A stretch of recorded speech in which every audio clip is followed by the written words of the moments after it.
سلام فتوات بيتسب الچانل قدمنا بفيلم اتاونا نعاكم قلال زخونت نعنا ግን መበረታትዒት እንብላ ሳብስክራይብ ብምግባርን ላይክ ብምግባርን ናብ ኩሉ ንኽባጽሕ ደገፍኩም አይፈልየና።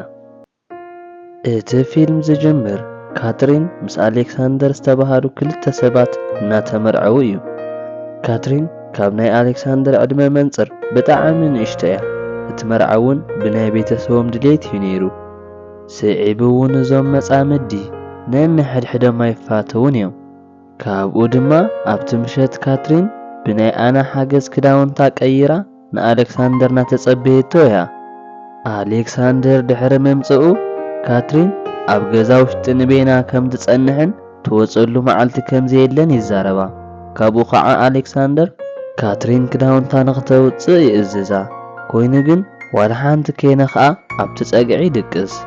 ኣብቲ ጽባሕ ንግሆ ካትሪን ኣብ ጥቓ መስኮት ኮፍ ኢላ ካብ ገዝኣ ወጻኢ ንመጀመርያ ግዜ ዘሕለፈትሉ መዓልቲ እናዘከረት እያ።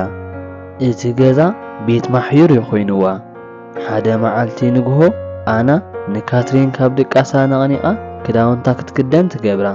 ኣብቲ ድሓር ድማ አሌክሳንደር ምስ ኣቦኡ ቦሪስን ካልኦት መሳርሕቶምን ናብ ደንደን ዝገብርዎ ጉዕዞ እናዕለሉ እዮም። ካብኡ ድማ ቦሪስ ናብ ካትሪን ብምኻድ ንበዓል ገዛ ኣክቲቭ ኮይና ክትጽበዮ ይዛረባ። ቀጺሉ ከዓ ንኣና ካብ ናይ ካትሪን ጎኒ ንኸይትፍለ እዝዛ። ድሕሪ ንእሽተይ ጻንሒት አሌክሳንደር መጺኡ ንካትሪን ክዳውንታ ክተውጽእን ንዓርሳ ድማ ናብቲ መንደቕ ንኽትጽጋዕ ይእዝዛ። ምስኣ ካብ ምድቃስ ተሪፉ ኣብቲ ወንበር ኮፍ ኢሉ ዓርሱ ብዓርሱ ስምዒቱ ከርክዕ ይጅምር። ንካትሪን እውን ክነኽኣ ይትረፍ ካብ ኣውላድ ከትርፍ ድሌት ኣይነበሮን። ኣብቲ ጽባሕ ንግሆ ናይ ቁርሲ ሰዓት አሌክሳንደር ናብ ሓደ ቦታ እንትኸድ ቦሪስ ድማ ናብ ደንደን ከም ዝኸይድ ንካትሪን ይዛረባ።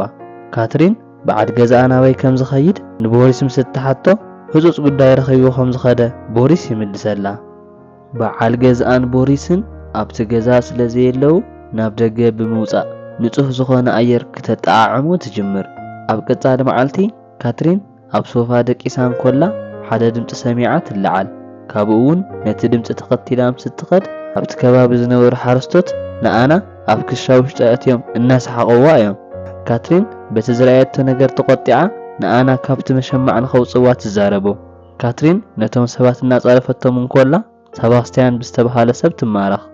ካብኡ እውን ካትሪን ነቲ ቦታ ገዲፋ ወፅያ ናብ ገዝኣ ትኸይድ። ንኣትወት እንኮላ ድማ ሰባስቲያን ድኻ ሓረስታይ ምዃኑ ኣና ንካትሪን ትዛረባ። ኣብቲ ምሸት ካትሪን ክትድቅስ ኣይከኣለትን። ኢሉ እውን ንብዙሕ ግዜ ንቤና ኮይና እያ። ብተወሳኺ እውን በዓል ገዛኣ ብዛዕባኣ ፈጺሙ ኣይሓስብን። ኢሉ እውን ተዕልሎ መሓዛ ይብላን። ኣብቲ ጽባሕ ኣና ካትሪን ንደገ ክትወፅእ እናተዳለወት ትረኽባ። ኣና ድማ በዓል ገዛኣ ንደገ ንኸይትወፅእ ከም ዘጠንቀቓ ትዛረባ። ኮይኑ ግን ካትሪን እቲ ዝበለታ ነገር ሸለሊላ ናብቲ ሰባስቲያን ዝርከበሉ ቦታ ትኸይድ። ኣብቲ ድሓር ድማ ካትሪን ኣብ ዓራታ እንኮላ ሓደ ሰብ እናንኳሓኳሐ ትሰምዕ። ካብኡ እውን ቀስ ኢላ ናብቲ ማዕጾ ምስ ትጽጋዕ ንሰባስቲያን ትረኽቦ። ናብቲ ውሽጢ ንኸይኣቱ እውን ነቲ ማዕጾ ትደፍኦ። ኮይኑ ግን ሰባስቲያን ዝግበር ገይሩ ይኣቱ። ኣብቲ ፈለማ ሰባስቲያን ንኽስዕማ እንትፍትን ደፊኣቶ እያ ነይራ። ኮይኑ ግን ንሳ እውን ናብኡ ብምቕራብ እቲ ዝጀመሮ ነገር ትውድኦ። ኣብቲ ቀጻሊ መዓልቲ ኣና ንካትሪን ክትነቐነቕ ምስ መጸት ካትሪን ምስ ሰባስቲያን ከም ዝደቀሰት ትፈልጥ። ኣብቲ ገዛ ውሽጢ ዋላ ሓደ ሰብ ስለ ዘየለ ካትሪን ብሓንሳብ ተመሊሶም ይሓድሩ። ኣና ብዛዕባ ርክቦም ስለ ዝተጨነቐት ንሓደ ቀሺ ካትሪንና ባዕለገት ከም ዘላ ተዛሪባ ንካትሪን ከጠንቅቓ ሒዛቶ ትመጽእ። ኮይኑ ግን ካትሪን ነቲ ቀሺ ዋላ ሓንቲ ከም ዘየእትዎ ትዛረቦ። ቀጺሉ እውን ኣና ፍረምረ እናኣከበት እንኮላ ሰባስቲያን ይረኽባ። ካብኡ እውን ኣና ምስ ካትሪን ዝነበሮ ርክብ ተጠንቅቖ። ኣብ ቀጻሊ መዓልቲ ቦሪስ ካብ ለንደን ይምለስ። ኣብቲ ናይ ድራር ሰዓት እቲ ዝፈትዎ ዋይን ንኽተምጽኣሉ ንኣና የእዝዛ። ኣና ድማ እቲ ዋይን ከም ዝተወደአ ትዛረቦ። እቲ ምኽንያት ምስ ሰሓታ ኣና ትምያ ዝበለት። ምኽንያቱ እውን እቲ ዋይን ካትሪን ሰትያ ስለ ዝወደአቶ እዩ።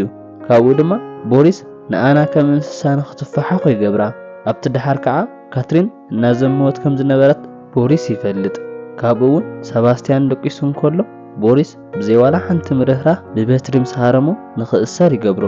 ኣብቲ ቀጻሊ መዓልቲ ድማ ቦሪስ ንካትሪን ረኺቡ በቲ ዝገበረቶ ንኽተሓፍር ተዛሪቡ ብጽፊዒት ይሃርማ። ኣብቲ ንግሆ ናይ ቁርሲ ሰዓት ቦሪስ ተመሊሱ ንካትሪን ብምጽራፍ ናብ መደቀሲኡ የምርሕ። ልክዕ ምስ ኣተወ ነቲ ማዕጾ ትቆልፈሉ። ካብኡ ድማ ቦሪስ ብሃንደበት ከንፈርፍር ይጅምር። ካትሪን ኣብ ናይ ቦሪስ መግቢ ስሚ ገይራትሉ ነይራ እያ። ኣና በቲ ኩነታት ብጣዕሚ ትስንብድ። ካብኡ እውን ካትሪን ንኣና ዶክተር ንኽትፅውዕ ትዛረባ። ልክዕ ምስ ወፀት ካትሪን ናብ ሰባስቲያን ትኸይድ። ኣብቲ ድሓር ድማ እቲ ዶክተር መፂኡ ቦሪስ ከም ዝዓረፈ ይዛረቦም። ኣብ ቀጻሊ እውን ካትሪን ኣብቲ ናይ ቀብሪ ስነ ስርዓት ከም ዘይርከብ ዝገልጽ ደብዳቤ ካብ ኣሌክሳንደር ይበጽሓ። ምክንያቱ እውን ከም ካትሪን ንኣቦኡ ስለ ዝጸልኦ እዩ። ኣብቲ ቀብሪ ድማ ካትሪን ተረኺባ እያ። ከም ዝሓዘነት ክተምስል እውን እናፈተነት እያ። ኣና ሓንቲ ቃል ስለ ዘይተዛረበት ናይ ቦሪስ ሞት ቅትለት ከም ዝኾነ ዋላ ሓደ ሰብ ኣይጠርጠረን። ድሕሪ እቲ ኩነታት ከዓ ካትሪን ነቲ ገዛ ክትቆጻጸሮ ትጅምር። ካትሪን ምስ ሰባስቲያን እንኮላ ብጣዕሚ ከም እተፍቅሮ ትገልጸሉ፣ ንሱ እውን ከም ዘፍቅራ ይዛረባ። ኣብቲ ምሸት ካትሪን ደቂሳ እንኮላ ድምፂ ሰሚዓ ትለዓል። በቲ መስኮት እውን ምስ ትዕዘብ ኣሌክሳንደር ካብቲ ዝኸዶ ከም ዝተመልሰ ትዕዘብ። ካብኡ እውን ንሰባስቲያን ድሕሪ ምሕባኣ ንኣሌክሳንደር እናተጸበየቶ ከም ዝነበረ ታምሲላ ኣብቲ ዓራት ኮፍ ትብል። በዓል ገዛኣ መጺኡ ድማ ንምንታይ ከም ዝተለዓለት ይሓታ። ንሳ እውን ናይቲ ፈረስ ድምፂ ረቢሽዋ ከም ዝተለዓለት ትዛረቦ። ካብኡ እውን እናዕለሉ እንከለዉ ኣሌክሳንደር ቁልፊ ይረክብ ኢሉ እውን ምጥርጣር ይጅምር። ካትሪን ድማ እቲ ቁልፊ ናይ ኣቦኡ ከም ዝነበረ ትዛረቦ። ድሕሪኡ እውን ካትሪን ሻሂ ትሰርሓሉ። ካብኡ ድማ ኣሌክሳንደር ምስ ሰባስቲያን ዝነበራ ርክብ ከም ዝፈልጥ ይዛረባ። ብተወሳኺ እውን ንዕኡ ገዲፋ ካብቲ ገዛ ውሽጢ ክትወፅእ ከም ዘይብላ ይዛረባ።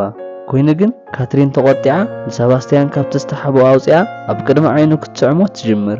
ዝተቆጥዐ ኣሌክሳንደር ንካትሪን ይሃርማ። ካብኡ ግን ካትሪን በትሪ ተጠቂማ ብጣዕሚ ስለ ዝሃሰየቶ ይመውት።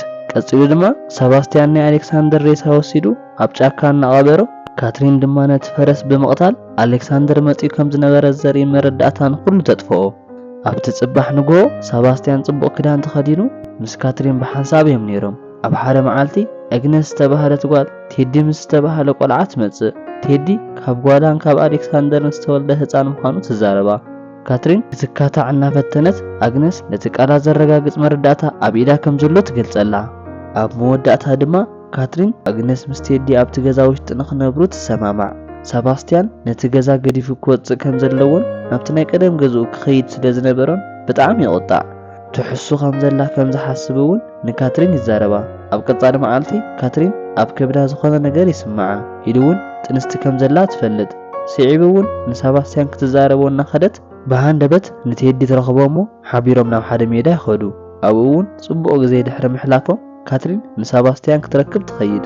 ሰባስቲያን እቲ ገዝኡ እነ ኣግነስ ስለ ዝወሰድሉ ብጣዕሚ ተቆጢዑ ናብቲ ዝመፀትሉ ንኽትምለስ እውን ይዛረባ። ኣብቲ ምሸት ድማ ቴዲ ከም ዝጠፍአ ንካትሪን ይዝረባ። ካብኡ ድማ ንዕኡ ክደልዩ ሓቢሮም ናብቲ ጫካ ይወፁ። ቀፂሉ ድማ ሰባስቲያን ንቴዲ ኣብ ሓደ ሩባ ኮፍ ኢሉ ይረኽቦ። ኢዱ እውን ነቲ ቆልዓ ደፊኡ ብምውዳቕ ንኽቐትሎ ይሓስብ። ኮይኑ ግን ሰብኣውነት ስለ ዝተሰምዖ ካብቲ ተግባር ይቁጠብ። ኣብቲ ገዛ ውሽጢ ካትሪን ምስ ኣግነስ ናይ ቴዲ ድሃይ ስለ ዘይረኸባ ብጣዕሚ እየን ተጨኒቐን። ካብኡ ድማ ብሃንደበት ሰባስቲያን ንቴዲ ሒዝዎ ይመጽእ። እቲ ቆልዓ እውን ብጣዕሚ ስለ ዝዘሓለ ዓርሱ ስሒቱ እዩ። ሰባስቲያን ከዓ ከቦርታ መሳሊ ንኸምፅሉ ይዛረብ። ኣግነስ ሰባስቲያን ትእዛዝ ክህብ ስለ ዝሰምዓቶ ሰራሕተኛ ምዃኑ ተዛሪባ ክብሩ ትነኽኦ። ዋላ እኳ ንቴዲ ብሂወቱ እንተምፅኦ ትእዛዝ ግን ክህብ ከም ዘይኽእል ትገልጻሉ። ካብኡ ድማ ሰባስቲያን ብቁጣዕ ካብቲ ገዛ ይወፅእ ኢሉ እውን ክዳውንቱ ጠርኒፉ ንምኻድ ይዳሎ። ይኹን እምበር ካትሪን ጠጠው ኣቢላ ብሓንሳብ ንክኾኑ ዘድሊ ነገር ኩሉ ከም ትገብር ቃል ተኣትወሉ። ኣብ ቀጻሊ ካትሪን ነቲ ቆልዓ ከም እትሕብሕቦ ተዛሪባ ኣግነስ ንኽትድቅስ ትዛረባ። ኮይኑ ግን ኣብ ገጻ ዝነበረ ምርኢት ካልእ ዓላማ ከም ዝነበራ እዩ ዝገልጽ። ካብኡ እውን እነ ኣግነስ ደቂሶም ከለዉ ነቲ መስኮት ከፊታ ንሰባስቲያን ክኣቱ ትገብሮ። ቀፂሉ እውን ካትሪን ምስ ሰባስቲያን ነቲ ቆልዓ ብመተራስ ዓፊኖም ይቐትልዎ። ነቲ ቆልዓ ድሕሪ ምቕታሎም ሰባስቲያን ካብቲ ቦታ ይኸይድ። ንጽባሒቱ ኣና ናይ ገዛ ውሽጢ ስራሕ እናሰርሐት እንኮላ ቴዲ ኣብ ጎኒ ካትሪን ሞይቱ ትረኽቦ ኢሉ እውን ናብ ኣግነስ ንኽትደውል ትኸይድ። ካትሪን በቲ ዝገበረቶ ዋላ ሓንቲ ጣዕሳ እኳ እንተዘይተሰምዓ ሰባስቲያን ግን ኣብ ጫካ ውሽጢ ኮይኑ እናበኸየ ንዝገበሮ ነገር ንፈጣሪ ቅሬታ እናሓተተ እዩ። ቀፂሉ ድማ ናብ ገዝኡ እናጎየየ ይኸይድ። ኣግነስ ብናይ ቴዲ ሞት ምኽንያት ብጣዕሚ እናበኸየት እያ። ካትሪን እቲ ቆልዓ ሞይቱ ከም ዝረኸበቶ ብምዝራብ ነቲ ሓሶታ እናቐጸለቶ እያ። ኮይኑ ግን እቲ ዶክተር ኣብቲ ናይ ቆልዓ ገጽ ቁስሊ ስለ ዝነበሮ ኣብ ጥርጣረ ውሽጢ እዩ ነይሩ።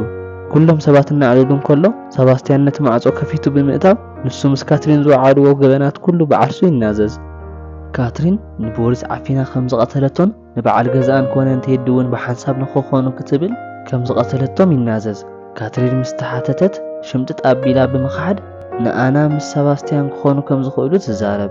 ንቦሪስ እውን ንሶም ኮነ ኢሎም ከም ዝቐተልዎ ምኽንያቱ ድማ ኣና ምስ ሰባስቲያን ኣብ ርክብ ከም ዝነበሩ ብምዝራብ እቲ ርክቦም ፖሊስ ስለ ዝፈለጦ ንኸይፈላለዩ ክብሉ ከም ዝቐተልዎም ብምዝራብ ካትሪን ነቶም ሰባት ትእምን። ኣና ብዛዕባ ዝተባህለ ነገር ሓቂ ምዃኑ ምስ ትሕተት ብጣዕሚ ሰንቢላ ትብል። ስለዚ ድማ ካትሪን ሓቃያ ብምባል ኩሎም ስለ ዝኣመኑ ንሰባስቲያን ምስ ኣና ገበነኛታት ተባሂሎም ብፖላዊስ ይውሰዱ። ኣብቲ ናይቲ ፊልም መወዳእታ ካትሪን ኣብቲ ገዛ ንበይና ትኸውን። ምክንያቱ እውን ክልቲኦም ሰራሕተኛታት ስለ ዝኸዱ እዩ። ካትሪን ካብቲ ገበን ስለ ዝሃደመት ንብሕታ ኣብቲ ሶፋ ኮፍ ትብል። እቲ ፊልም ኣብሱ እዩ ዝውዳእ። ናይ ሎማዓንቲ ፊልም ነዚ ይመስል ነይሩ። ፈቲኹም ክትኮኑ ተስፋ ይገብር። ነዚ ቻናል ንምሕጋዝ ላይክ፣ ሰብስክራይብ፣ ሼር ምግባር ኣይትረስዑ። ኣብ ቀጻሊ ክሳብ ንራኸብ ሰላም ንዓኹም።